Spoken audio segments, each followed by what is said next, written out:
This is Lion Gate Masquerade TV. I want to present to you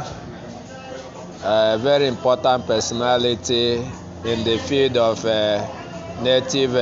medicine, a native doctor of high repute, High Chief Obiadada Ezedibia Okija. I want to present to you our interview with him. I want you to listen to him so that you will know him, you will know what he does, you know how he does his job, and you know what he is capable of doing in the field of traditional medicine, which includes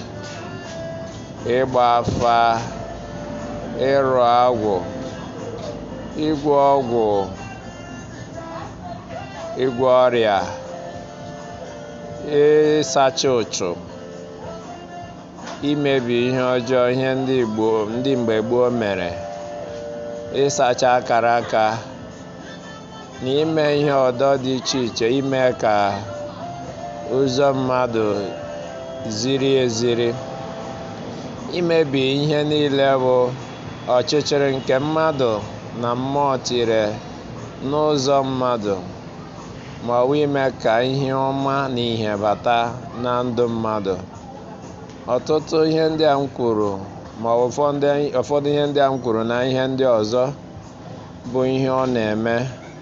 ma na-emeta ya ọfụma. Ọ na-eme ka ọ dịrị ndị bịara be ya mma. Onye bịara mbụ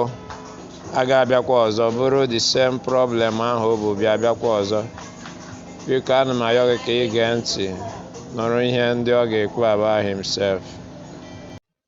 Nna anyị ukwu Ezedibia anwụchiri. Biko ashi Lion Gate Masquerade TV bịa ka anyị mata onye bụ, maka ụwa niile ajụọla ese gị. Ọtụtụ n'ime ndị mmadụ nyere anyị ọrụ sị anyị bịa mata onye wụ, maka aha gị. Otu ndị mmadụ ji anụ gị, ha chere na ịwụ ọdị ụkọ nọmba na ihe gbasara ọdịnala na ihe gbasara dibịa. Biko kọwara anyị iwu onye ka ndị mmadụ ji ntị ha gere. Anwụchiri. Afọ m bụ High Chief Obiadada, by His Grace Ezedibia Okija taa. Ọgwụọ n'ike aka, ọgwụọkwa n'ọkpọ, kama na eruru m eru na ihe dị na be nna m. Ihe ji mara m bụ Obiadada Ezedibia bụ Ezedibia Okija. Anwụchiri. Biko ebe anyị nọwa Okija, maka moto kwa bịa ya amatachaghị ụzọ. Ebe Okija. Ebe ị nọ taa ka a na-akpọ Ezike Okija, nke dị n'ime Iya Local Government, Anambra Steeti. Anwụchiri. Biko ị nwere ike ịkọwara anyị na nkenke, ịma ọtụtụ ndị mmadụ enwe onye kụrụ egwu sị enwere Ofeke dibịa, nwee ndị dibịa aka n'elu, nwee ndị dibịa mụrụ ya amụ, na ndị ke gụtara ya n'akwụkwọ. Biko ị nwere ike ịkọwara ya otu iji nata onyinye dibịa? Ihe eji n'aka adịghị eji enyo ihe ọbụla eji n'aka, maka na ihe eji n'aka bụ ihe afụrụ anya. Dibịa na-eme ebere ibu n'ọbụ ọkpụkpụ ndị nna nna tachi adebere nwa. Emeba m biznes mbụ, agụkwa m akwụkwọ, kamazi na ama m na dibịa bugharịbaziri m. Adị m 12 years mụ na nna m anọdụ. Agbakwa m diọkpala nna m, agba m oso m, mana agwụ abịa ji aka ekwu onye jere m ya. Ebidoro m dibịa 1996 n'ihu my father. Ka a si bido ya bụ na ọ na-eme anyị jee primary school, nata nna m na-arụ ọrụ, ya na-alụsi ya. Ọ bụkwa sọ mụ na ụmụnne m ndị ọzọ. olu na 96 my father kpọọ m mgbe ọ gbatube na at age Obichukwu Obiadada late chief Obichukwu Obiadada nwa bụ esika anya a na-akpọ Ezike obodo a ọkpọ ụmụ nwa m nzi ya ọsị m n'ọkwa n'ụgbọtụ ka a na-agbatu ya mụ ngwa mụsụ nwosi ya n'otu mbọsị eke o ji eme ihe ọgwụ ọ na-agba afa esum ya na-agba mmadụ ya nọkwa bịa dadbe nwekwa strange onwe ọchịta nke ugiri ya ife nke my father gbara before ọ nwụọ maka ọ na-anọ ọdụ ofu ihe dị ya na-agwa ọchịta ya father gbara ya ọ na-agba nka na-agba okwu ọchịta nke a were na-eme ọwụsị ya ịnọ ọchịgharịa mụ na chigharịa wee kụziere m afa ama m na nwoke na nna m ndị asesọs ya kpawana ruo 97 ọ na-emezi mmadụ bịa osu nwere otu esu nwere m na-agbazi afa ọ na-akọwa mụnwa na-agba ntụ aka nsị m dabịa wesị papa ọhịa aka m eme gị setụchagworo ụmụnne m ndị ọzọ ọ wesị na m aja aghọta n'ụlọ ka ya na-ebibe m taa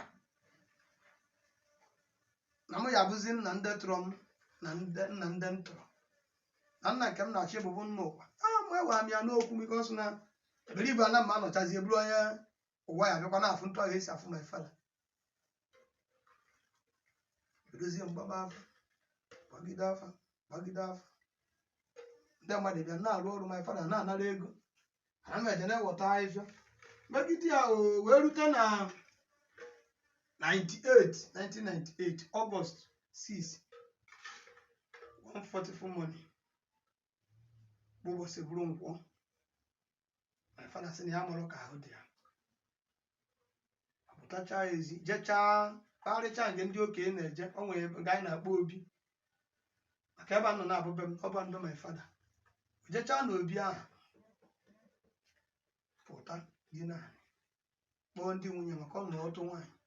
ya na ndị nwunye anọdụ n'ụlọ nke ya nwa si kpọọ ya ndị nwunye ha ebe taa abịa ama m ihe akwu ya gbazuru olu n'ime anya so nwoke ekwube okwu dị sọ ha sị kpọba ụmụ ya sizibe ụmụ ya ozi ha nata ezikesibe ụmụ ya ozi uru mbọsị ya ka ọ nwụọ enye ya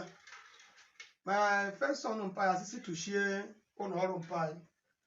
atụchikwa dị ụlọ ọrụ bikọs abụọ m first son abụọ m second son abụọ m third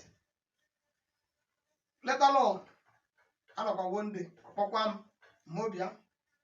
abịa m sị na apa ya esisi meghe ụlọ ọrụ ya ndị mmadụ ebuzi na mkpa abịa ebu mkpa aha na mana ya na-echezi ntụ ya esiri ya si a na mma ụfọdụ tụ aga si na-arụzi ọrụ na-emezi chije n'anya so mụ na my father na-anọ so ntazi nnọdụ na-agba afa ahụ ndị gbara bịa gba afa nnọdụ na-agba afa ndị arịkwa anya ọ dị m ka my father nọkwa ntụ ahụ si anọ mgbe ọ dị ndụ megide mecha diberia my father bido di mfeta bịa rụọ ụlọ nke a dị ebe a mere nkuri because na the compound agbanụ my compound na diọkpara nwe ebe ahụ mkpọrọ ndị ọkpara na compound mpịa feta ebe a bịa rụọ ụlọ chọgbuo ka m kwụsị dibịa onye be m nsogbu emezi nnoyi ntụ my father na-asị m jee bido mkpọ ụlọ ọrụ ana m Gana si na mma anọ bụ village medibia nnaba Gana anọ m ọmụnwa bụ onye a na-akpọ agwọ n'oribia na Kumasi side Bellingham na-eme dibịa ebe ahụ oru na 2004 n'Ọgọst anọ m na that August 20 no August 16 getụrụ m apịa n'ihu m ntị na ya abụ my father mee ka ụlọ na-atụ m mee ka amụma ya my father sị ndaba na enwere problem dị n'ụlọ I should go and resolve that problem nnata ọ bụ na enwere problem of Okija shrine njubes ekwuo ihe ọrụ ejitu nwa obere ego del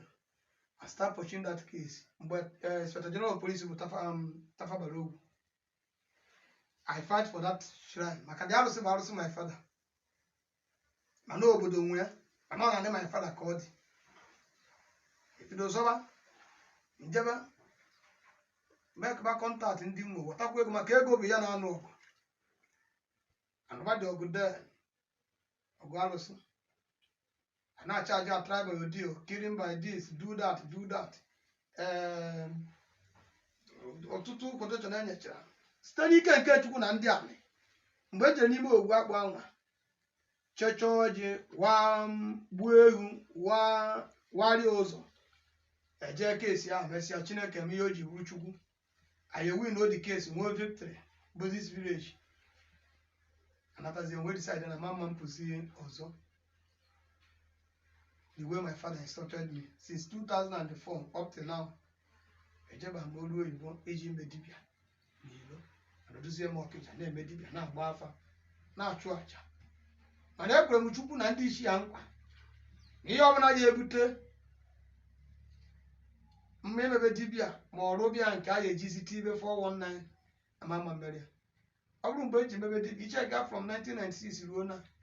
ọ kwesịrị anabata be m dịka na-ejebe para be nnukwute gọvanọ ma prezident because ama m gọvanọ ama m prezident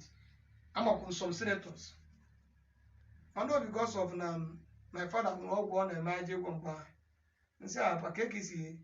nara onye dị ego asị m na ego ọgwụ karịa ọgwụ